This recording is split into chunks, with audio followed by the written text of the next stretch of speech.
Hey everybody, I just installed one of these ductless high wall mount mini split systems, and I just wanted to do a quick review as well as pass on some information and some tips that I picked up mostly from my electrician friend who installed these for many years.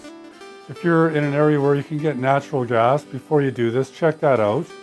Natural gas is pretty easy and pretty cheap to run, but for a lot of us out here in the country, natural gas isn't an option. Right off the bat, I want to talk about things to consider before you even buy one of these, and things that the salesman might not tell you. And the first thing that you have to consider is whether or not you have enough power in your panel. So it's important to check the size of your panel and confirm that you're going to have enough room in your existing panel to accommodate the heat pump as well as any other things you might need, a washer, dryer, a dishwasher, etc., an electric hot water tank, an electric stove. Now, if you're in a trailer or if you're in an older house, it might only have a 60 amp panel. It's important to check that. If you only have a 60 amp panel, chances are you're not going to be able to accommodate one of these larger heat pumps, and you'll need to redo your panel. You'll need to install a bigger panel. So don't take the salesman's word for it. You want to do your due diligence and make sure that you do have enough room. My buddy would show up at jobs and he'd have a look at the panel, and he'd have to tell the homeowner they just didn't have enough room in that panel, and it was going to cost them another $1,000 or $1,500 to swap it out into a bigger panel. The other thing to ask the salesman, if you're going to have somebody else do this for you, is make sure the line set covers are included in the price. My friend again would show up at jobs and the line set covers weren't included. He would have to go to the owner and explain to them, why you need these line set covers. You really do need them. I mean, you don't want to have these, line sets sticking out of your wall and running down your wall, even if it's at the back of your house. So that's another important question to ask before you sign a contract if you're going to bring in another company, if you're going to bring in a contractor to do this job for you. So now I want to talk about what I did to save quite a bit of money. Again, my friend, a retired electrician, installed these for many years, and he'd been bugging me for a few years to do this because he was going to help me do it and I would save a lot of money.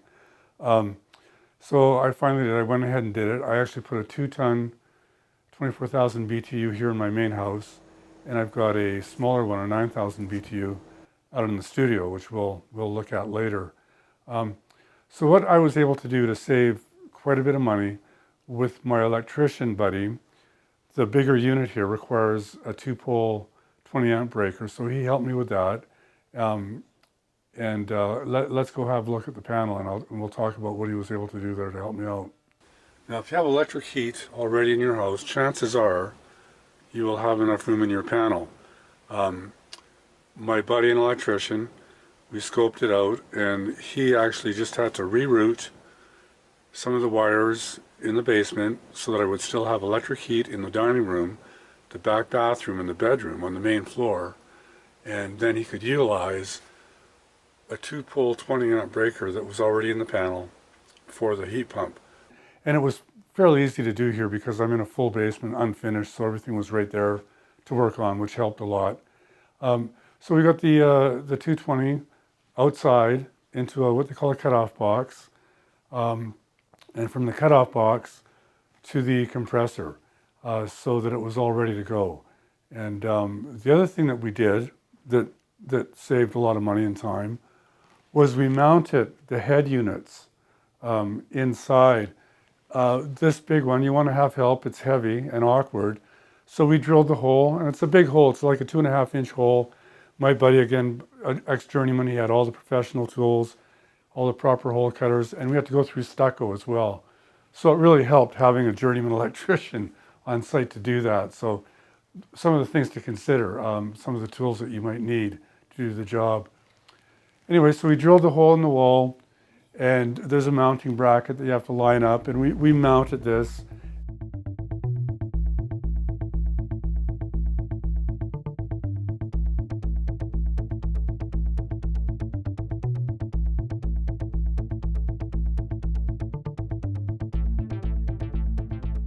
When you get these units, sticking out the back of the head is your line set, about 24 inches of line set, and your drain. So that's got to go through your hole, and then that sticks out your wall. The other thing that we did was we had the line set cover is actually two pieces. You have the back piece, and then once you get your line set in, you cover that with a click-on outer piece. So we had the back piece, the hole drilled, the line set out, and the back piece of the line set cover, all ready for the refrigeration guy to come in, hook up his line sets, do his bends, hook up his refrigeration, his control cables. He was all ready to go, and so that saved me a lot of time and a lot of money. This is the 3/4 ton unit, 9,000 BTU. For this 9,000 BTU unit, it only requires a single pole 15 amp breaker. I actually did this myself. I installed that in my sub panel out here, and I ran the wire to the outside. So it was something that I was quite capable of doing. Something important to remember for the do-it-yourselfer is if you do this whole job by yourself, and you know there's lots of videos out there on how to install these, if you hook up the line sets, the refrigeration lines, if you do that yourself, the warranty will definitely be void. And there's a few other things to consider as well. If you're going to do this yourself, you're going to need the vacuum pump and gauges so that you can pump the lines down to create the vacuum. As well, you're going to need some pipe benders. The line sets on the 9,000 BTU unit weren't too heavy. They were only about 3/8 inch, and you could probably do those by hand. But the line sets on the bigger 24,000 BTU unit were 1/2 inch, and they were pretty heavy.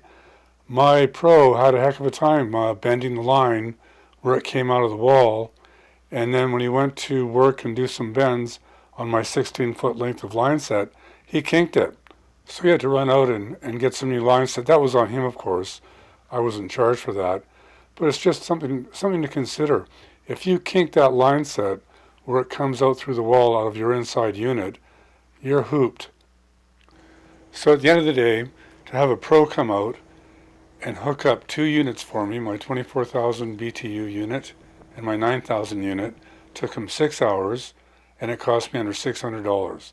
And I have a full warranty on both units, so I was happy to pay that. The other thing you get with a pro is on startup, he will test your amperages as well as your pressures and temperatures, and this gives you a baseline. This is your baseline. If you have to have the unit serviced, you keep that record, and the person servicing the unit has a record of a baseline to go by, what the readings should be. So I saved a lot of money doing this. I did this for under $3,000 for a 2-ton unit for the main house and a 3/4 ton unit in my studio. The first quote I got for a 2-ton unit for the main house was $8,000.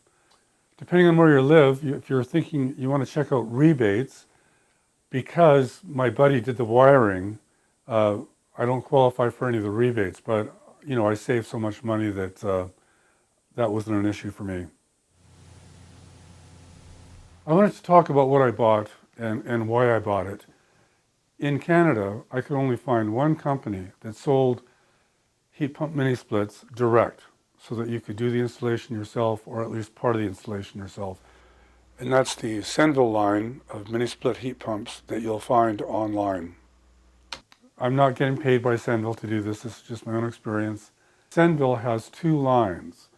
They have a product. They have a line called Aurora, and they have another line, the line that I went with, called Leto. The Leto line is less efficient and quite a bit less money. I went with this thinking that I live in the southwest coast of BC. Our climate here is fairly moderate. We don't get a lot of extreme heat in the summer, and we don't get a lot of extreme cold. And I thought I can probably get away with the model that's a little bit less efficient and save some money on that. In our winters, we might get a cold snap that lasts for 3 weeks, maybe a month, where we get into some extreme some extreme cold temperatures. And in the summertime, actually, we get very few heat waves that really inhibit you sleeping at night. And in fact, my gal doesn't like air conditioning, and we'll rarely use the air conditioning on this. If I lived in Eastern Canada or Minnesota, or if I lived in Phoenix, I'd probably consider spending a bit more money and getting better equipment that's more efficient. So do your research, and don't rely on a salesman to tell you, to give you the right answers. Do your research and make sure that whatever you buy, you're going to be happy with. So check out some of my other videos. I've got a series going to the country with tips and tricks, and I've also got a documentary series, Vancouver Island Chronicles, featuring the people and the places of this great island. Cheers.